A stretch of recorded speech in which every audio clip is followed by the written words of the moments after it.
What's up, you guys? Welcome back to the shop.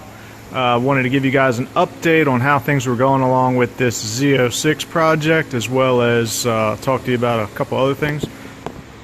Well, the intake is mounted permanently for now. As you can see, we got the new valve covers. They're mocked up. I still need to drill holes for these new fittings I got. Let me see if I can remember what I did with them here. So these fittings right here, they're quick disconnect. Just kind of going with the theme. We got a black anodized setup. So this is going to be stabbed in the valve cover somewhere like that. I got to custom cut this hose and make it so it lines up. When it does, it'll just be a push-in connection seal. So that's kind of cool. Did the same on the opposite side. So right now I am trying to line up this air intake. It's a very tight bend to get the mass airflow housing and then the air box. I'm going to have to chop the air box, but yeah, we're a little too high, so we'll have to come back and cut a little piece of pie off of that radius, try to get it to line up nice. But yeah, we'll see how it goes. And this guy right here put a 4L60E into using the FAST EZ TCU computer. Basically will control that modern 4-speed automatic. It's kind of cool because it gives you expandable options for you know, running like paddle shifters and all kinds of crazy stuff. So you can actually even do it as the kit is shipped, and you can just wire in push buttons. You just ground them and you can upshift and downshift. I did, however, wire in the performance and economy mode. What you get with this kit is you get a custom cross member, new trans mount, all the hardware for that, the new 4L60E. You got your cooler lines that I believe the ends are already pre-made, so you just bolt it up. It comes with a transmission cooler, which I still have to mount. I got my lines just out in the front here. As you can tell, I've been pulling it because it hasn't been running. But this one's like 95% done. So we got to do a little bit more wiring, and then we'll get that thing all finished up. So this guy right here is a buddy of mine in the Time and Money crew. This is Kevin's 86 Camaro, and he's got a LT1 swap out of my buddy Chris's old 95 Camaro that got rear-ended and totaled. So he got hooked up on a nice little power plant in this thing. This should put out around 300 some horse, you know, to the wheel, easy. I had my stock LT1 with similar mods, less the throttle body, but 296 to the wheel. And ran in a light car like this, you could probably hit 12s, high 12s in it. It also has a 6-speed on the inside, so it's got the 4th gen seats out of the same car. Really badass gauges, nice gauge bezel. I've heard ZZ4 Astro with his IROC, he had a different bezel and he said it was flimsy. This thing is pretty solid. I'm not sure who makes it, but really cool looking gauges. It's probably the bezel he just bought that he didn't want to use his gauges, but this one's nice. Whoever makes that one, I'm sure Kevin will let me know. Got the 1LE delete patch in there, doing like a 1LE clone. So here repping the Time and Money crew. Love those taillights, man. Got the C5 style wheels on it, so pretty cool. He's got brand new fenders in the front end. Maybe we'll close the hood and let you see what it looks like.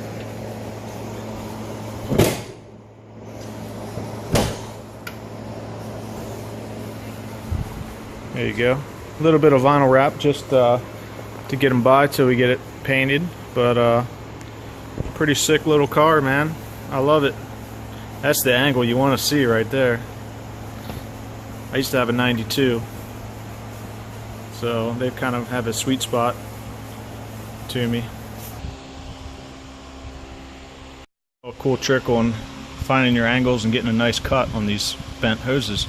You can actually use a standard hose clamp basically we're locked up like that in the horizontal.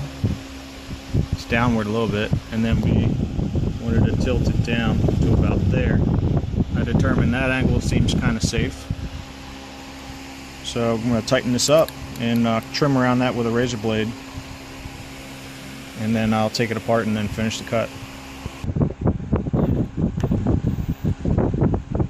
Tighten it up. Now that won't go anywhere. We can just use the razor blade, just kind of score it, and you got that metal band to give you a hand. Now that I've got it cut, or at least strung, I couldn't cut this section because it sticks out, but it's pretty much all lined out. I can just pull this clamp off and then bend this back, finish the cut. It should be nice and straight.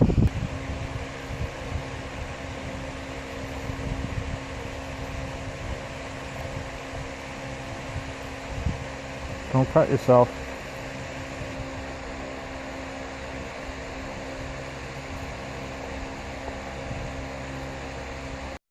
Squeezed in for a test fit, looking pretty low, just what I was looking for. So take your time with it and get your angles right. So we're going to throw the clamp on there and call that one done. Is with the clamp on it. So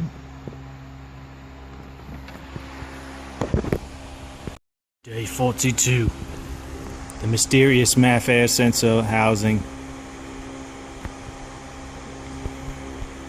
Trying to line it up with the air filter.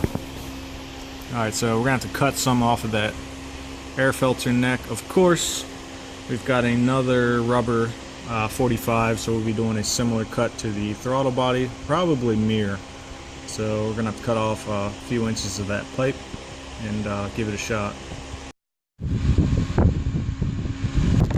These paint pens from Walmart really come in handy. Get a couple of them, they're cheap. We've got the end cut off. Came out pretty nice, really dirty, but pretty smooth cut. So we marked it out, got a nice straight line.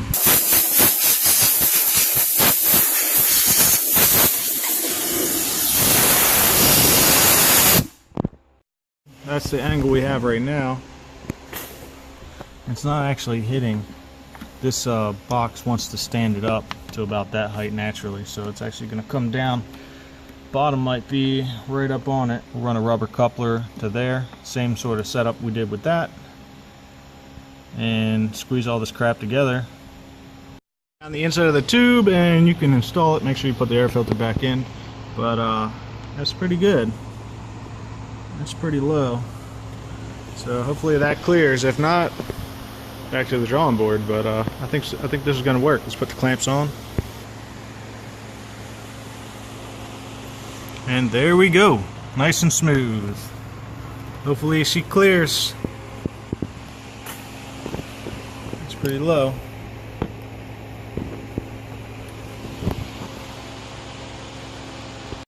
On a side note, if I ever get some free time, this skateboard I bought maybe 5 or 6 years ago, and pretty much every birthday I get, I ask for a piece of the puzzle. I'm actually trying to build a do-it-yourself electric skateboard. Originally it was the deck. You might have seen the skate video from way back when. This was it. The wheel ended up blowing up. I got these kegels. They had these holes in the side here so I can mount a drive gear and a belt. I got these for my birthday like 2 years ago, and I've rode it a couple times, but not really any downhill. Then for this past July, I ended up getting these awesome trucks, so really psyched about that. Still need some parts. These motor mounts are 10 bucks from Hobby King, so they're like the cheapest ones out there. Pretty thick. The only problem is they're asymmetrical. They have a thick side, and so it's going to space my motor out a little weird. I'm pretty sure I'm not going to be able to run them both in the back. Usually you run 2 motors on the inside. You can get away with a 63 millimeter width by 54 millimeter length. They'll fit duals in the back. So I might end up just taking this one, running the drive wheel and the motor in the back, and doing this one with a motor in the front. So when I'm all done, I'm hoping this thing will do at least 30 miles an hour. You know, that's insanely fast on a skateboard. So hopefully I don't do anything stupid. Yeah, Sector 9 bamboo deck, nice, tons of flex. It's got some chips and some wear, but there we go. Got the little logo I drew on there, back burner, because it's gonna have motors on the back, and your back, when you fall, you're gonna, never mind. But yeah, so that's looking cool.